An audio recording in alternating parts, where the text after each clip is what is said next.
성경 말씀 보겠습니다. 히브리서 9장 3절부터 4절의 말씀입니다. 같이 읽겠습니다. 또 둘째 휘장 뒤에 있는 장막을 지성소라 일컫나니 금향로와 사면을 금으로 싼 언약궤가 있고 그 안에 만나를 담은 금항아리와 아론의 쌍난 지팡이와 언약의 비석들이 있고 아멘. 지난번 시간에 이어서 오늘도 본문의 말씀을 통해 언약의 중심의 신앙생활이라는 제목으로 말씀을 전하려 합니다. 성전을 짓는 목적이 언약궤를 모시기 위함임을 우리 모두는 익히 알고 있습니다. 그 언약궤 자체가 하나님의 이름으로 이름하는 것이기에 언약궤를 모셨느냐 그렇지 않느냐에 따라서 하나님의 임재 여부를 판가름할 수 있습니다. 그토록 소중한 언약궤 안에 오늘 본문은 세 가지의 성물이 있음을 우리에게 말씀하고 있습니다. 그 첫 번째가 만나를 담은 금항아리였고 이에 대한 말씀은 지난주에 교훈한 바 있습니다. 오늘은 두 번째 성물인 아론의 쌍난 지팡이를 통해 은혜를 나누기를 원합니다. 아론의 쌍난 지팡이가 어떻게 해서 생겨났고 그것이 어떻게 해서 언약궤 속에 들어가게 되었는지 그 과정들을 먼저 한번 살펴보려고 합니다. 하나님의 은혜로 이스라엘 백성들은 출애굽을 해서 바란 강야를 지나 가나안 땅의 남단 가데스 바네아에 이르렀을 때 모세는 이스라엘 백성을 향해서 이렇게 말씀을 합니다. 신명기 1장 21절의 말씀입니다. 같이 읽어봅니다. 너희 하나님 여호와께서 이 땅을 너희 앞에 두셨은즉 너희 열조의 하나님 여호와께서 너희에게 이르신 대로 올라가서 얻으라 두려워 말라 주저하라 말라 한적. 이렇게 이제 모세가 이스라엘 백성들에게 말씀하니까 이스라엘 백성들은 뭐라고 얘기하냐면 그 말에 그대로 하겠습니다가 아니고 그 땅을 정탐한 후에 우리가 어느 길로 올라가야 할 것과 어느 성읍으로 들어가야 할 것을 결정하자. 이건 인간으로서 정말 논리적이고 이치에 맞는 우리 인간 책에서 볼 때에 그런 말입니다. 그렇게 해서 이제 모세 또한 그 얘기를 듣고 보니까 그 말이 옳게 여겨져서 그래서 매 지파에 한 사람씩 12를 택해서 12 정탐꾼을 40일 동안 보내어서 정탐한 결과를 보고받게 되는데 10명의 정탐꾼은 비관적인 보고를 그리고 여호수아와 갈렙은 긍정적인 보고를 하게 되는데 이스라엘 백성들은 10명의 정탐꾼의 보고를 먼저 듣고 이미 마음이 녹아내렸고 이로 인해 밤새도록 소리를 높여 부르짖으며 곡하며 모세와 아론을 원망하게 됩니다. 이 일로 인해서 하나님은 아직도 당신을 믿지 못하는 백성들에게 대노하게 되고 그들이 광야에서 멸망당하기까지 40년 동안 다시 광야로 내몰아서 유리하는 자가 되게 하셨습니다. 이 정도 되면 정신을 차릴 만도 한데 얼마 지나지 않아서 민수기 16장에서 이스라엘 백성들은 또다시 모세와 아론을 반역하는 사건이 발생하게 됩니다. 민수기 16장 1절부터 3절의 말씀을 보겠습니다. 같이 읽겠습니다. 레이의 정손 고아스의 손자 이스라엘의 아들 고라와 르우벤 자손 엘리압의 아들 다단과 아비람과 벨렛의 아들 온이 당을 짓고 이스라엘 자손 총회의 택함을 받은 자 곧 회중에 유명한 어떤 족장 250인과 함께 일어나서 모세를 거스리니라. 그들이 모여서 모세와 아론을 거스려 그들에게 이르되 너희가 분수에 지나도다. 회중이 다 각각 거룩하고 여호와께서도 그들 중에 계시거늘 너희가 어찌하여 여호와의 총회 위에 스스로 높이느냐. 모세와 아론이 형제간이죠. 너희들 둘이 서로서로 짜놓고 그래서 모든 총회에 한 사람은 선지자로 이스라엘의 지도자로 행세하고 있고 한 사람은 제사장으로 행세하고 있다. 이러한 직위를 누가 했다고요? 스스로 높여서 그렇게 했다고 지금 이렇게 이야기하는 겁니다. 하지만 우리가 성경 전체를 보면 모세와 아론은 스스로 이스라엘의 선지자나 지도자가 된 것이 아닙니다. 하나님께서 거의 강제하다시피 해서 이스라엘의 지도자로 모세를 세우셨잖아요. 모세가 미디안 광야에서 40년을 보내고 그래서 하나님께서 이제 나이 80이 된 모세를 이스라엘의 지도자로 삼으려고 했을 때 모세가 얼마나 사양했는지 우리는 잘 알고 있지 않습니까? 거의 하나님께서 그냥 강압하다시피 해서 모세는 이스라엘의 지도자가 됐습니다. 아론 또한 자기 스스로 제사장이 된 것이 아니고 모세가 임의로 그를 제사장으로 세운 것도 아니고 하나님의 명령을 받아서 제사장으로 세움을 받은 자입니다. 확인해 보겠습니다. 출애굽기 28장 1절입니다. 같이 읽습니다. 너는 이스라엘 자손 중 내 형 아론과 그 아들들 곧 나답과 아비후와 엘라살과 이다말을 그와 함께 내게로 나오게 하여 나를 섬기는 제사장 직분을 행하게 하되. 아멘. 하나님이 지금 모세에게 명령했잖아요. 아멘. 28장 41절도 같이 보겠습니다. 28장 41절입니다. 시작. 너는 그것들로 내 형 아론과 그와 함께한 그 아들들에게 입히고 그들에게 기름을 부어 위임하고 거룩하게 하여 그들로 제사장 직분을 내게 행하게 할지며. 제사장들이 있는 에봇을 다 이스라엘 백성들로 이거 만들게 해가지고 그 만든 에봇을 아론과 그 네 아들들에게까지 입혀가지고 그리고 네가 가지고 있는 그 제사장의 직분은 너는 선지자만 하고 그 제사장의 직분은 아론과 그 아들들한테 위임해라. 그래서 위임하게 해서 거룩하게 하여 그들로 제사장 직분을 내게 행하게 해라. 누가요? 여호와께서. 이처럼 아론은 스스로 종회에 높인 것이 아니라 모세에게서 위임된 제사장 직분을 행하게 된 것입니다. 이를 다시 입증하기 위해서 모세는 다음과 같은 말을 합니다. 민수기 16장 28절부터 33절의 말씀을 보겠습니다. 민수기 16장 28절부터 33절입니다. 시작. 모세가 가로되 여호와께서 나를 보내사 이 모든 일을 행케 하신 것이요 나의 임의로 함이 아닌 줄을 이 일로 인하여 알리라.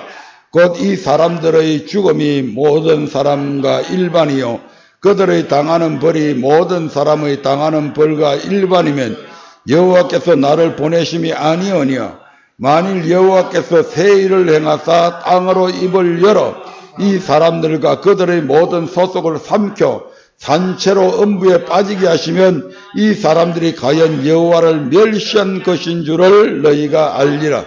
이 모든 말을 마치는 동시에 그들의 밑의 땅이 갈라지니라. 땅이 그 입을 열어 그들과 그들에게 속한 모든 사람과 그 물건을 삼키매 그들과 그 모든 소속이 산채로 음부에 빠지며 땅이 그 위에 합하니 그들이 총회 중에서 망하니라. 아멘. 모세와 아론이 스스로 높여서 총회 위에 스스로 높여서 하나는 지도자 되고 하나는 선지자 되고 하나는 제사장 된 게 아니다 이 말입니다. 그것을 내가 다시 한 번 더 증명해 주겠다. 지금 너희들이 우리가 스스로 높였다고 그러는데 예, 그렇게 해서 그들을 전부 다 200고라와 다단과 아비람과 온뿐만 아니고 250명의 두령들로 하여금 전부 다 향로를 가지게 나오게 해가지고, 예, 하나님 앞에 서게 만들고, 그리고 지금 모세가 이 일이 결코 우리 스스로 한 것이 아니다. 그걸 지금 입증해 보이는 장면들이죠. 예.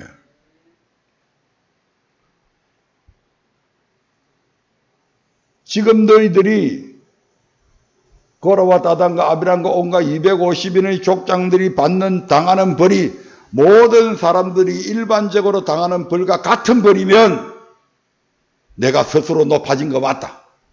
그러나 만약에 그러지 아니하고 하나님께서 새 일을 행해서 새로운 형벌, 여지껏 너희들이 듣도 보지도 못한 새로운 형벌을 너희들에게 땅으로 입을 열어서 이 사람들과 그 모든 소속을 삼켜서 산채로 음부에 빠지게 하시면 이것은 너희가 여호와를 멸시하는 줄을 알아라. 여호와를 왜 멸시했다고 그랬을까요? 그렇게 해서 이제 그들이 산채로 땅이 푹 꺼져가지고 그 안에 들어가게 되고 다시 땅이 덮이게 되죠. 이렇게 해서 그들이 이제 멸망을 당하게 되는데, 왜 그들을 가리켜서 지금 여호와를 멸시했다고 그러냐면, 모든 권세는 누구로부터 주어진다? 하나님으로부터 주어지는 겁니다. 아멘. 그러니까 하나님께서 지금 임명을 했는데, 하나님께서 세웠는데 스스로 높여졌다고 그러니까 여호와를 인정하지 않은 거잖아요. 그래서 여호와를 멸시했다고 하는 겁니다. 아멘. 하나님의 권위에 도전한 것이죠. 모든 권세는 하나님이 주십니다. 그래서 이 일 후에 하나님은 다시 모세에게 이런 명령을 내립니다. 민수기 17장 1절부터 5절입니다. 이제 하나님이 직접 나서서 내가 아론을 택해서 나의 제사장으로 삼았다는 것을 말씀하고 있는 것입니다. 민수기 17장 1절부터 5절입니다. 시작. 여호와께서 모세에게 일러 가라사대 너는 이스라엘 자손에게 고하여 그들 중에서 각 종족을 따라 지팡이 하나씩 취하되 곧 그들의 종족대로 그 모든 족장에게서 지팡이 12를 취하고 그 사람들의 이름을 각각 그 지팡이에 쓰되 레위의 지팡이에는 아론의 이름을 쓰라. 이는 그들의 종족의 각 두령이 지팡이 하나씩 있어야 할 것임이니라. 그 지팡이를 해막 안에서 내가 너희와 만나는 곳인 정거기 앞에 두라. 내가 택한 자의 지팡이에는 싹이 나리니 이것으로 이스라엘 자손이 너희를 대하여 원망하는 말을 내 앞에서 그치게 하리라. 다시는 아론이 스스로 총에 의해서 높아졌다, 스스로 제사장 됐다, 스스로 주의 종이 됐다, 그 따위 소리 절대 하지 마라.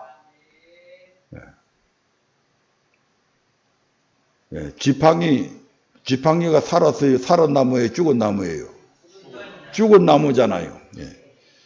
이렇게 해서 이제 지팡이를 성막 안에 성소가 있고 그 성소 더 깊숙이 들어가면 뭐가 있다고요? 지성소가 있다고 그랬잖아요. 지극히 거룩한 곳. 그 지성소 안에 이제 언약궤가, 정거궤가 있는데 그 앞에 이제 각 12개의 지팡이를 놓게 됩니다. 그래서 이제 이튿날에 이제 가보니까 아론의 지팡이에 움이 돋고 순이 나고 꽃이 피어 살구 열매가 열리게 되므로 아론이 제사장 된 것은 모세가 임의로 한 것이 아니라 하나님께서 아론을 제사장으로 택하셨음을 입증하심으로 다시는 이러한 일로 원망하지 못하게 해서 지난번과 같은 그런 패역한 자의 표징으로 삼도록 하신 것입니다. 아멘. 민수기 17장 10절의 말씀을 보겠습니다. 민수기 17장 10절입니다. 시작. 여호와께서 또 모세에게 이르시되 아론의 지팡이는 정거기 앞으로 도로 가져다가 거기 간직하여 패역한 자에 대한 표징이 되게 하여 그들로 내게 대한 원망을 거치고 죽지 않게 할지니라. 야, 다시 아론의 지팡이, 싹이 난 아론의 지팡이만은 다시 언약궤 안에 넣어둬라. 예. 그래서 언약궤를 바라볼 때마다 이 언약궤에는 뭐가 있다? 예. 만나를 담은 금 항아리가 있고, 그 다음에 아론의 쌍난 지팡이가 있다. 아론의 쌍난 지팡이가 있다는 것은 바로 절대로 주의 종의 권위에 도전하지 마라. 이런 것들이 전부 다 이 언약궤의 바라볼 때마다 그 내용들이, 그 교훈들이 거기에 다 있다 이 말입니다. 예, 이로써 아론의 쌍난 지팡이가 주는 교훈을 요약하면 이렇습니다. 예, 민수기 16장은 고라와 다단과 아비람과 온이 당인을 지어서 모세와 아론을 거스린 사건입니다. 이 일에 대해 하나님은 이전에 없던 새 일, 곧 땅으로 입을 벌려 땅 짓는 데 앞장선 고라와 다단과 아비람과 온과 그에게 속한 250명의 족장들을 삼키게 함으로 멸망을 시켜버리셨습니다. 그리고 이어서 민수기 17장에서는 각 지파마다 지팡이를 하나씩 취해서 각 족장의 이름을 써되 레위의 지팡이에는 아론의 이름을 써서 언약궤 앞에 두도록 하셨습니다. 이는 하나님이 택한 제사장의 지팡이에 싹시 나게 하여 백성으로 모세와 아론에 대한 원망을 거치게 하기 위한 목적으로 하나님께서 그렇게 하셨다 이 말입니다. 예, 그리고 이튿날 모세는 정거의 장막에 들어가서 아론의 지팡이에 우미 돋고 순이 나고 꽃이 피어 쌀구 열매가 열린 것을 보게 되었고, 지팡이 전부를 가지고 나와서 백성 앞에 다 보게 했습니다. 자, 이래도 우리가 스스로 높아졌단 말이냐? 절대 아니다. 네. 증거한 거죠. 이를 위해 하나님은 모세에게 아론의 쌍난 지팡이를 가져다가 정거기 앞에 다시 간직하게 해서 패역한 자들에 대한 표징이 되게 하고, 지금 그 자리에 있는 백성들 뿐만 아니라 그 후세대의 모든 백성들에게까지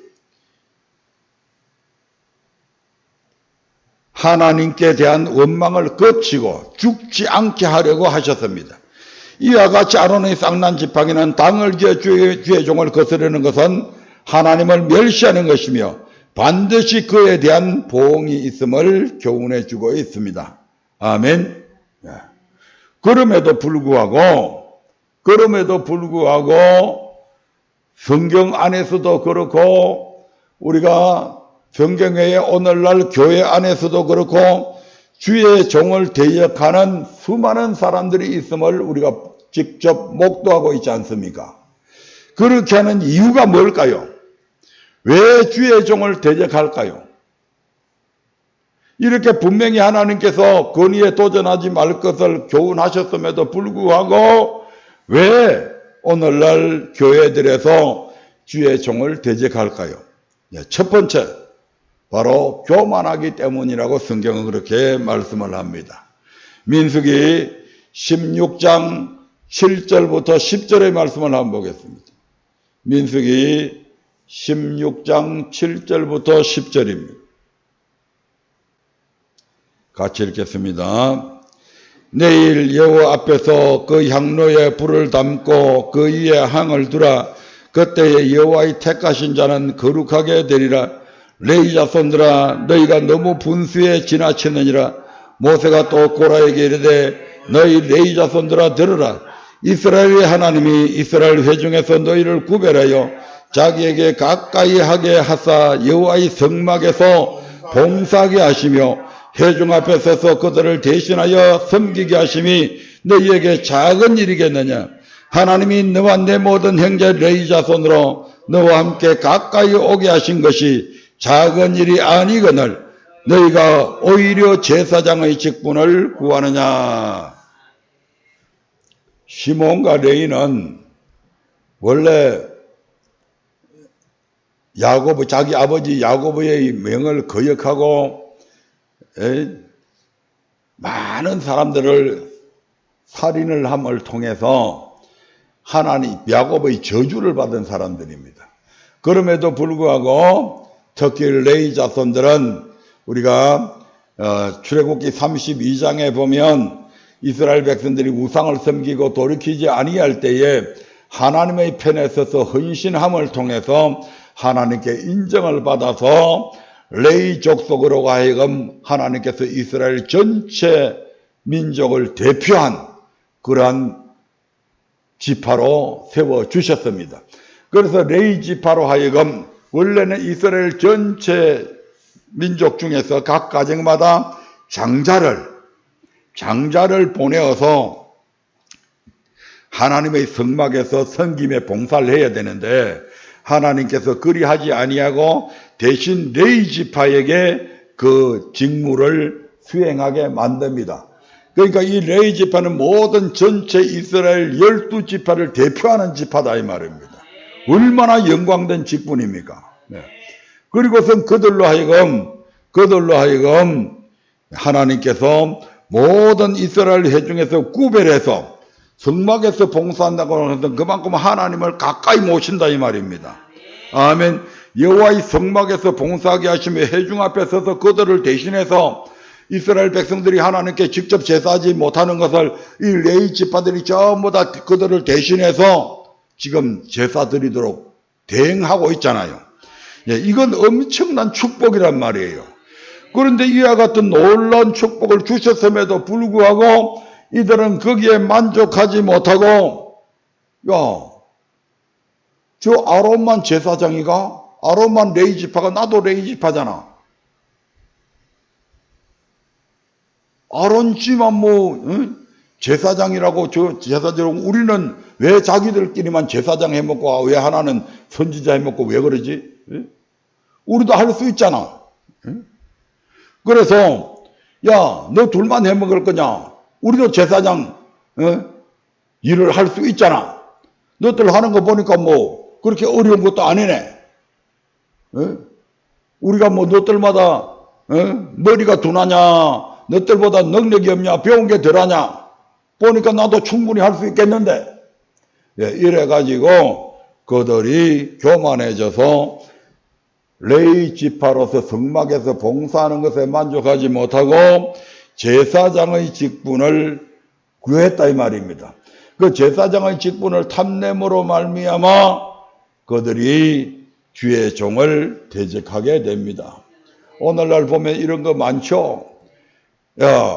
왜 목사만 교단장 할 거냐? 우리 장로들도 교단장 할 수 있잖아. 왜 목사들만 총회장 되고 우리 장로들도 총회장 할 수 있잖아. 우리 장로들이 배운 게 너들보다 덜 배우냐? 아는 게 일반적인 상식이 너들보다 덜하냐? 너는 박사학위 못 받았지만 우리 장로 중에는 박사학위 받은 사람도 있고 외국에 유학 가서 명문 대학에서 박사학위 받은 사람들이 얼마나 많은데 왜 목사 너희들만 왜 총회장 하냐? 그렇게 해가지고 장로교단에서 장로 총회장이 생겨난 거잖아요. 아멘. 이러한 일들이 오늘날 교회 안에 비일비재하게 나타나잖아요. 그래서 목사가 장로들의 말 안 들으면 가전 터집을 잡아가지고 교회에서 축출하고 이런 일들이 우리 주변에서 엄청 일어나고 있습니다. 뭐 때문에 그렇다고요? 교만해서. 니만 목사가 니는 가르치는 장로고 우리는 치리하는 장로잖아. 동급이잖아. 이래서 교회 안에 주의 종을 대적하는 이들이 엄청 많이 있습니다. 두 번째, 왜 주의 종을 대적할까요? 민수기 16장 13절의 말씀을 한번 보겠습니다. 민수기 16장 13절입니다. 같이 읽어봅니다. 내가 우리를 적과 꿀이 흐르는 땅에서 이끌어내어 광야에서 죽이려 함이 어찌 작은 일이기에 오히려 스스로 우리의 왕이 되려 하느냐. 네가 우리를 적과 꿀이 흐르는 땅에서 이끌어냈다. 하나님께서 이스라엘 백성들을 어디에서 이끌어냈어요? 애굽에서. 근데 그 애굽을 가리켜서 지금 뭐라고 얘기합니까? 젖과 꿀이 흐르는 땅이다. 거기 앉아서 자기들이 젖과 꿀만 빨고 앉아 있었습니까? 새벽부터 일어나가지고 밤이 맞도록 노예 생활을 했고, 자식들이 나면, 사내 새끼가 태어나면 전부 다 죽여야 되는 그런 고통 속에서 울부짖었던 그들 아닙니까, 그들. 근데 그게 젖과 꿀이 흐르는 땅이라고 지금 이야기하잖아요. 얼마나 은혜를 못 받았으면 그 애굽 땅을 가리켜서 지금 젖과 꿀이 흐르는 땅이라고 그러고, 그리고서는 지금 자기들이 어디에 있어요? 광야에 있잖아요. 그러다 보니까 광야에 있다가 보니까 애굽에 있던 그 시절은 젖과 꿀이 흐르는 땅에 있었던 것 같고, 이 광야에 지금 있으니까 이 사람들이 지금 은혜를 받았다는 얘기입니까? 못 받았다는 얘기입니까? 전혀 은혜가 안 되는 거요. 날마다 하늘에서 내려오는 만나를, 날마다 하늘의 신령한 식물을 먹음에도 불구하고 하나님에 대해서 감사하는 마음도 없고, 더 많은 것, 더 좋은 것, 더 맛있는 음식들 안 주나?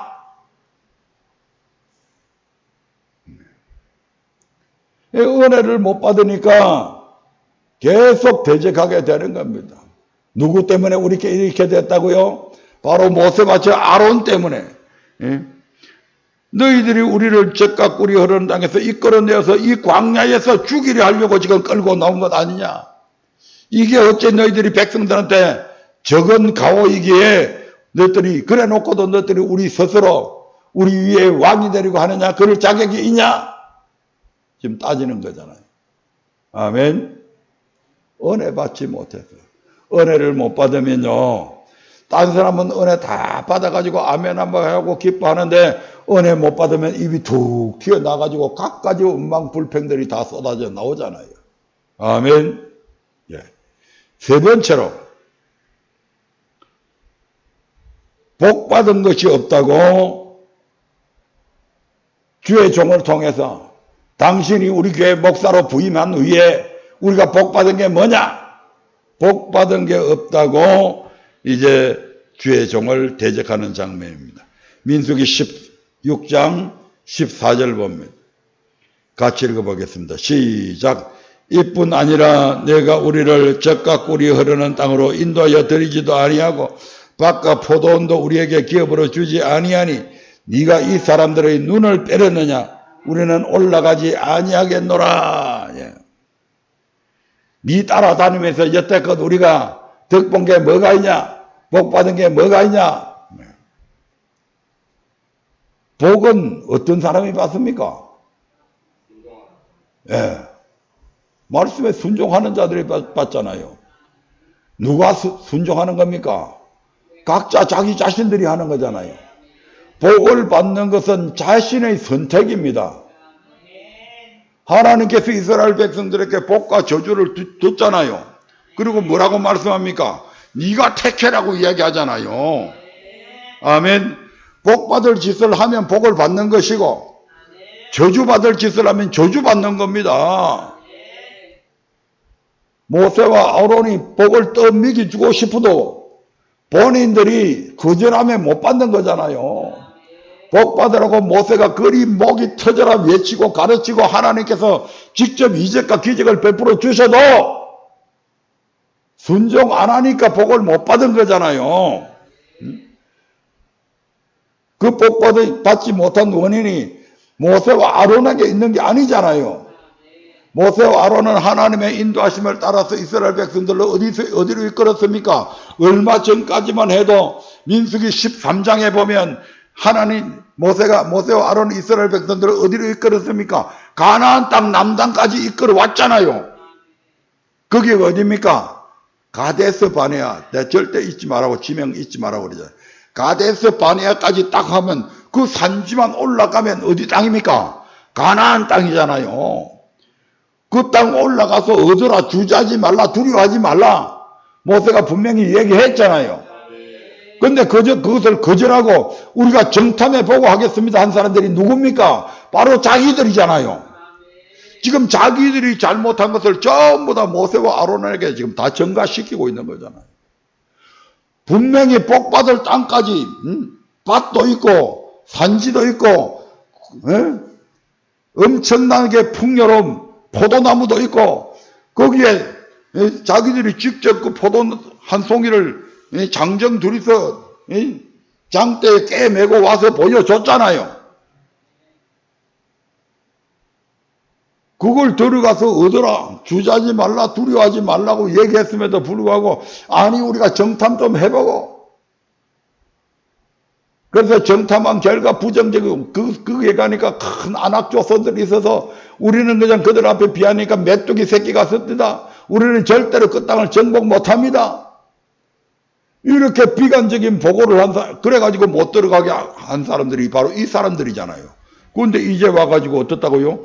니 따라다니면서 우리가 복받은 게 뭐냐?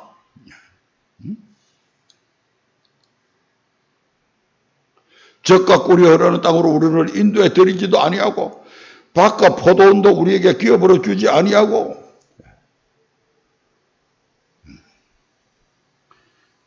그리고 하나님께서 그렇게 원망하는 그들을 내가 이 세대는 절대로 한 사람도 가나안 땅에 들이지 않겠다. 그렇게 해서 그들의 아들, 딸까지도 자신들의 잘못 때문에 38년 동안이나 광야에서 다시 헤매게 되잖아요. 이 후한무치한 사람들이요. 이게.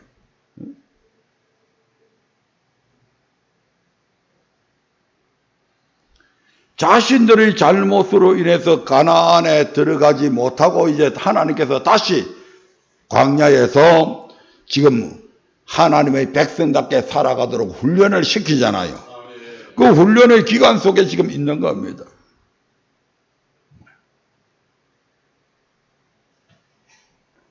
모든 권세는 이로부터 납니다. 하나님께로부터 주어집니다. 그리고 그 위로부터 주어지는 권세에 우리는 복종해야 됩니다. 그러면 우리는 주의 종의 권위에 무조건 복종해야 되나? 이런 의문이 남는 거잖아요. 무조건 주의 종이 시키면 무조건 복종해야 되나? 위로부터 권세가 왔다고 해서 무조건 그 왕의 말에 복종해야 되나? 위로부터 주어진 권세를 통해서 대통령이 됐다고 해서 그 대통령의 말에 무조건 복종해야 되나? 그건 아니라는 얘기죠. 왜 그것이 아닌지 다음 시간에 이어서 말씀을 드리도록 하겠습니다. 말씀을 정확하게 알아야 되는 거예요. 무조건 위로부터 오는 권세라고 해가지고 우리가 무조건 복종해야 될 필요는 없는 겁니다. 오히려 저항해야 될 때도 있습니다. 싸워야 될 때도 있습니다. 반대해야 될 때도 있습니다. 그걸 무시하면 안 된다는 거죠.